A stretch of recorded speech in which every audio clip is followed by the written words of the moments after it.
اللہ تعالیٰ نے اپنے وجود پر شہد کی مکھی کے شہد بنانے سے دلیل دی ہے. اپنے رب کو پہچاننا چاہتے ہو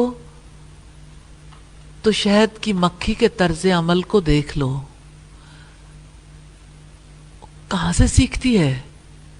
کیا شہد کی مکھی کے لیے کوئی سکول ہے؟ کوئی ٹریننگ سینٹرز ہیں؟ وہ چھتا بنانے کا عمل کہاں سے سیکھتی ہے اتنا ایکوریٹ؟ انجینئرز بھی ایسی انجینئرنگ نہیں کر سکتے. کس سے اس نے علم پایا؟ اور میلوں کا سفر طے کر کے وہ کیسے پھلوں اور پھولوں کا رس لے کر آتی ہے؟ اس نے کہاں سے شہد بنانا سیکھا؟ تو شہد کی مکھی میں بھی ہمارے رب کی تخلیق کی نشانیاں ہیں. وَأَوْحَى رَبُّكَ إِلَى النَّحْلِ، اور آپ کے رب نے شہد کی مکھی کی طرف وحی کی.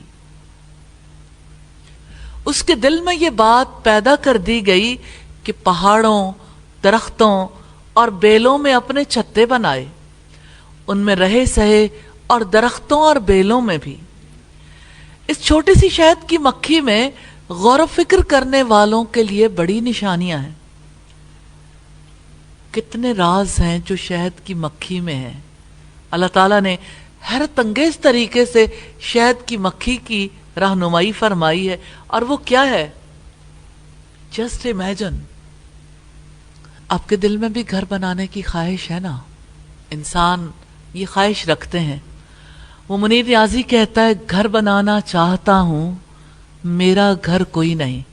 لیکن بنانے والوں کو پتہ نہیں ہے گھر کیسے بنتے. انجینئرز کو پتا، سارے انسان نہیں جانتے. پھر جو انجینئرز کے ساتھ کام کرنے والی ٹیم ہے، کانٹریکٹرز ہیں، مستری ہیں، مزدور ہیں، ایک چین ہے نا جو گھر بنانے کے عمل میں کام کرتی ہے. سارے انسانوں کو سمجھ نہیں ہے. اور آپ امیجن کر سکتے ہیں کہاں آپ اور کہاں شہد کی مکھی.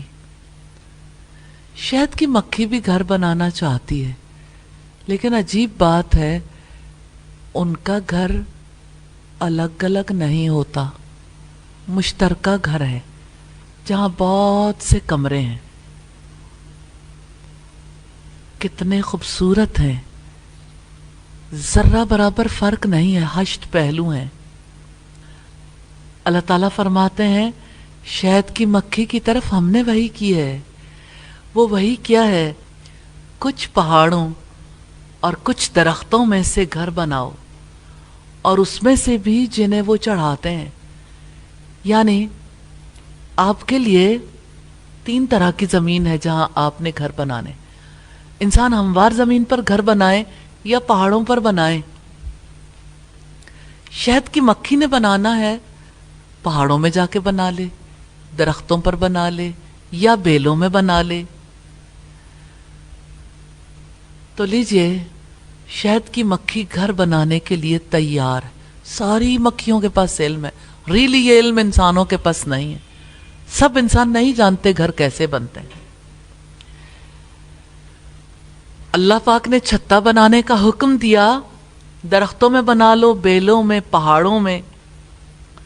تو شہد کی مکھیوں کے چھتے میں کس چیز کی نشانی ہے؟ زندگی کی. ان کا شہد بنانا عمل کے اعتبار سے بے حد دل پسند عمل ہے. شہد کی مکھیاں جو چھتا تعمیر کرتی ہیں، جانتے ہیں اس میں کتنی مکھیاں رہ سکتی؟ 30,000 مکھیاں. 30,000، 30,000. اتنا بڑا کام کرنا ہے. اور یہ مکھیاں اکیلے اکیلے منہ اٹھائے کام نہیں کرتی، مل جل کر کام کرتی ہیں. اور جانتے ہیں چھتا کیسے بنتا ہے؟ نہ سیمنٹ، نہ ریت، نہ پانی، نہ اینٹیں. عجیب معاملہ ہے. شہد کی مکھی کے اندر ہی اس کا گھر بنانے کا سامان بھی ہے. لو اب اپنے لعاب سے چھتے میں چھوٹے چھوٹے ایک برابر کے خانے بنا لیتی. کہیں ڈرا کرتی ہیں؟ شاید، ہمیں پتہ نہیں ہے، لیکن ہیں بالکل ایک برابر. اگلی انسٹرکشن آ گئی، گھر بنا لیا نا، پھر ہر قسم کے پھلوں سے کھاؤ، پھر اپنے رب کے مسخر کیے ہوئے راستوں پر چلو. ایک شربت اس کے پیٹ سے نکلتا ہے جس کے رنگ مختلف ہوتے ہیں، اس میں لوگوں کے لیے شفا ہے. بلا شبہ اس میں یقیناً ان کے لیے ایک نشانی ہے جو غور و فکر کرتے ہیں. شہد بنانے کے عمل کے لیے شہد کی مکھی کو ٹریننگ دی گئی ہے، حکم دیا گیا. گھر بنانے کے لیے بھی الہام تھا اور شہد بنانے کے لیے بھی. گھر بن گیا. اب اس گھر میں کرنا کیا ہے؟ بے مقصد تو گھر نہیں بنا. ہمارے یہاں تو لوگ بے مقصد گھر بناتے ہیں، کچھ اپنے لیے اور کچھ ویسے ہی بنا لیتے ہیں. تو شہد کی مکھی کا یہ گھر خالی نہیں رہنا. مجھے خالی رہنے سے ایک واقعہ یاد آ گیا. ایک صاحب جو سکھ تھے، انہوں نے اپنے گھر میں 3 سوئمنگ پول بنائے. جب لوگ وزٹ کرنے کے لیے، آپ کو پتا ہے جو لوگ نمائشی کام کرتے ہیں وہ لوگوں کو وزٹ بہت کرواتے ہیں. تو لوگوں نے پوچھا، سردار جی 3 سوئمنگ پول کیوں بنائے ہیں؟ تو انہوں نے کہا یہ گرم پانی کے لیے ہے، جب آپ کو ٹھنڈ لگے تو گرم پانی سے نہا لیں. یہ ٹھنڈے پانی کے لیے، گرمی لگے تو اس سے نہا لیں. تو لوگوں نے کہا کہ یہ خالی سوئمنگ پول کیوں رکھا ہے؟ انہوں نے کہا کدی نہیں بھی نہانا ہوندا. یعنی انسان تو ایسے بے مقصد کام کر لیتے ہیں، لیکن شہد کی مکھی جو چھتا بناتی ہے نا، اس چھتے کا ایک خانہ بھی خالی نہیں رہتا. بے مقصد نہیں بناتی. انسان کے لیے کتنا بڑا سبق ہے بے مقصدیت نہیں رکھنی زندگی میں، بے مقصد کام نہیں کرنے. انجینئرنگ کا شاہکار ہے. چھوٹی سی مکھی کا سر دیکھا ہے کتنا، اس کا دماغ کتنا ہوگا، لیکن گھر دیکھیں تو حیرت ہوتی ہے. اسی لیے اللہ پاک نے فرمایا وَأَوْحَى رَبُّكَ، تیرے رب نے وحی کی ہے، خفیہ اشارہ کیا ہے. اس کا دماغ اتنا نہیں تھا، ٹرینڈ کر دیا، کنڈیشن کر دیا. اور اب اگلی ٹریننگ ہے، اگلی وحی ہے، اگلا اشارہ ہے. پھر ہر قسم کے پھلوں سے کھاؤ. اب شہد کی مکھی کو آزاد چھوڑ دیا، کھاؤ پیو. پھلوں کا رس چوسنے کے لیے اللہ تعالیٰ نے پھلواریوں کے انتظامات تو کر دیے. اب شہد کی مکھی نکل پڑی ہے پھل کھانے کے لیے، رس چوسنے کے لیے.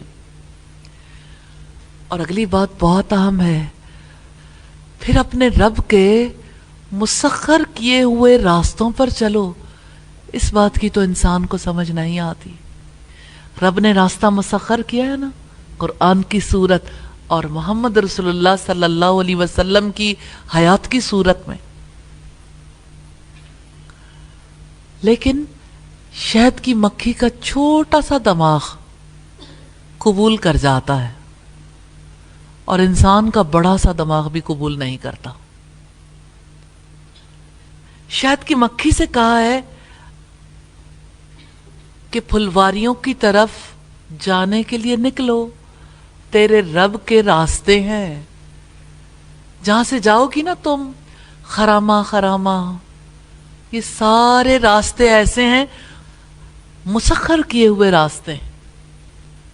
جیسے سڑکیں ہوتی ہیں ایسے شہد کی مکھی کے لیے نہ نظر آنے والی سڑکیں، ہو سکتا ہے اس کو نظر آتی ہوں. شہد کی مکھی انہی راستوں پر جاتی ہے، انہی راستوں سے واپس آتی ہے۔ مکھی جب دن میں سورج کی طرف اڑتی ہے تو وہ اپنی صحیح پوزیشن سمجھ جاتی ہے،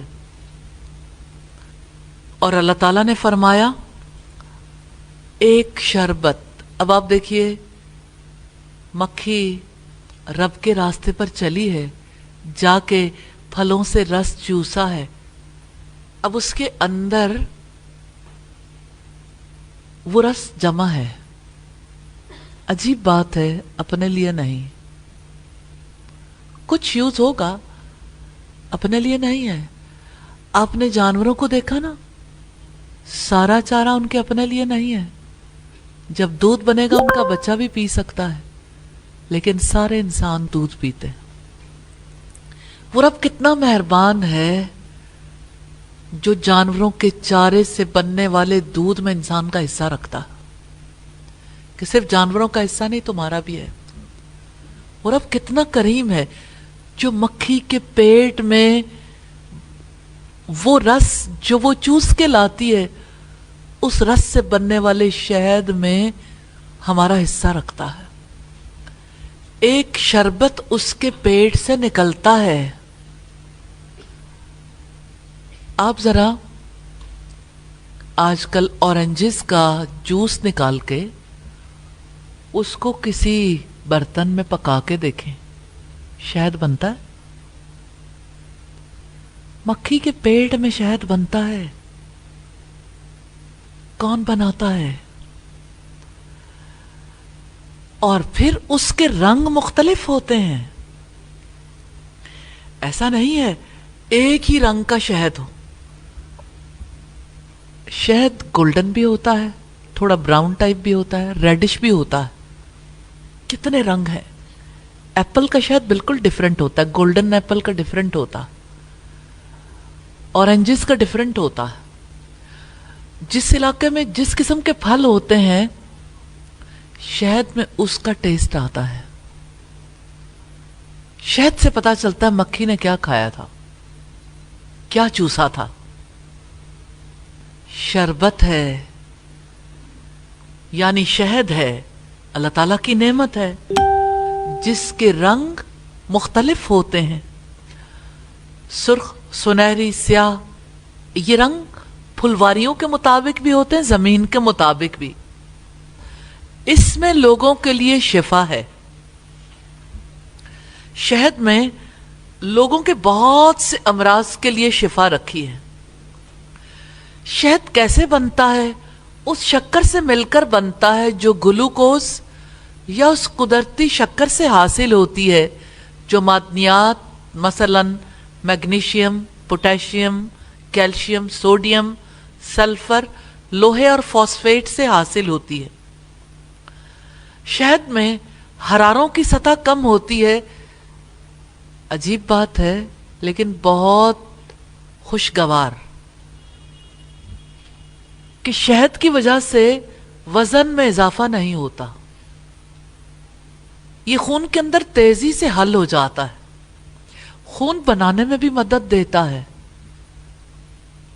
چھتے کو دیکھیں، اس چھتے میں آپ کی زندگی کی علامت ہے۔ خون بنانے کے لیے مکھیاں اس میں رہتی ہیں، کیونکہ مکھیوں کے پیٹ سے جو شہد نکلتا ہے وہ شہد اس میں ہوتا ہے، خون کو صاف بھی کرتا ہے۔ شہد بیکٹیریا کو جگہ بھی نہیں دیتا، شہد معدے کا دوست ہے۔ اور شہد بنتا کہاں ہے؟ مکھی کے پیٹ میں۔ سیدنا جابر بن عبداللہ نے بیان کیا، نبی صلی اللہ علیہ وسلم نے فرمایا، اگر تمہاری دواؤں میں سے کسی میں بھلائی ہے تو پچھنا لگوانے یا شہد پینے اور آگ سے داغنے میں ہے۔ اگر وہ مرض کے مطابق ہوں اور میں آگ سے داغنے کو پسند نہیں کروں گا، صحیح بخاری کی 5683 نمبر روایت ہے۔ سیدنا ابو سعید خدری سے روایت ہے کہ ایک صاحب نبی صلی اللہ علیہ وسلم کی خدمت میں حاضر ہوئے، عرض کیا کہ میرا بھائی پیٹ کی تکلیف میں مبتلا ہے۔ آپ نے فرمایا اسے شہد پلاؤ۔ دوسری مرتبہ وہی صحابی حاضر ہوئے، آپ نے اس مرتبہ بھی شہد پلانے کے لیے کہا. پھر وہ تیسری مرتبہ آیا، عرض کیا حکم کے مطابق میں نے عمل تو کیا لیکن شفا نہیں پائی. آپ نے فرمایا اللہ تعالیٰ سچا ہے، تمہارے بھائی کا پیٹ جھوٹا ہے، اسے پھر شہد پلاؤ. انہوں نے پھر شہد پلایا تو اسی سے وہ تندرست ہو گئے. یہ مسلم کی 5684 نمبر روایت.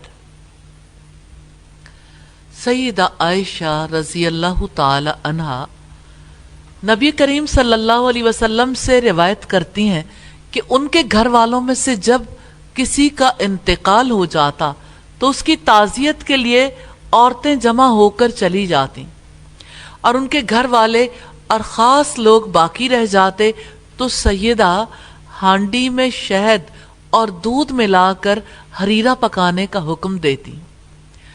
جب وہ پک جاتا تو سرید بنا لیا جاتا، پھر سرید پر یہ دودھ اور شہد کا حریرہ ڈال دیا جاتا. پھر فرماتی اس میں سے کھاؤ، کیونکہ میں نے رسول اللہ سے سنا آپ فرماتے تھے دودھ اور شہد ملا حریرہ مریض کے دل کو خوش کرتا ہے اور رنج و غم کو دور کرتا ہے. مسلم کی 5769 نمبر روایت. سید عائشہ سے روایت ہے نبی صلی اللہ علیہ وسلم کو شیرینی اور شہد بہت پسند تھا. صحیح بخاری کی 5682 نمبر روایت. اب صلی اللہ علیہ وسلم نے فرمایا دو تندرستی پیدا کرنے والی چیزوں کو اپنے اوپر لازم کر لو، ایک شہد اور دوسرے قرآن. شہد جسم کے لیے شفا ہے اور قرآن روح اور عقل کے لیے شفا ہے. بلا شبہ اس میں یقیناً اس شہد کی مکھی میں یقیناً ان کے لیے نشانی ہے جو غور و فکر کرتے ہیں.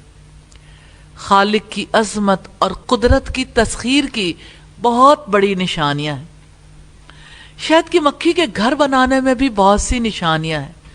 اس کے پھولوں کا رس چوسنے جانے کے لیے میلوں کا سفر کرنے اور واپس گھر کی طرف لوٹنے کی تعلیم میں خود شہد میں اللہ تعالیٰ کی قدرت کی بہت سی نشانیاں ہیں، اور اس میں بہت سے امراض کی شفا ہے.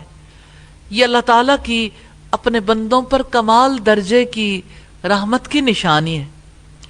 اللہ تعالیٰ کے سوا کون ان چیزوں کو بنا سکتا ہے جو اللہ تعالیٰ کی بہت بڑی رحمت ہیں؟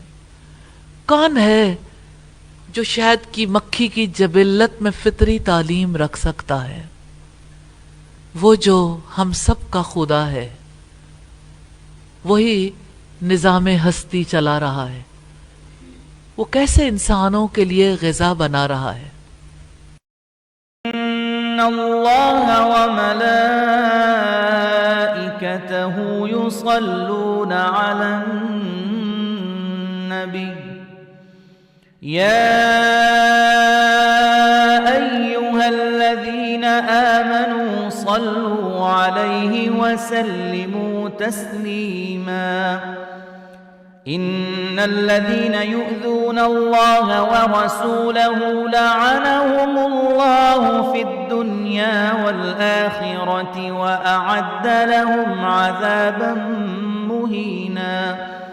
والذين يؤذون المؤمنين والمؤمنات بغير ما اكتسبوا فقد احتملوا بهتانا وإثما مبينا.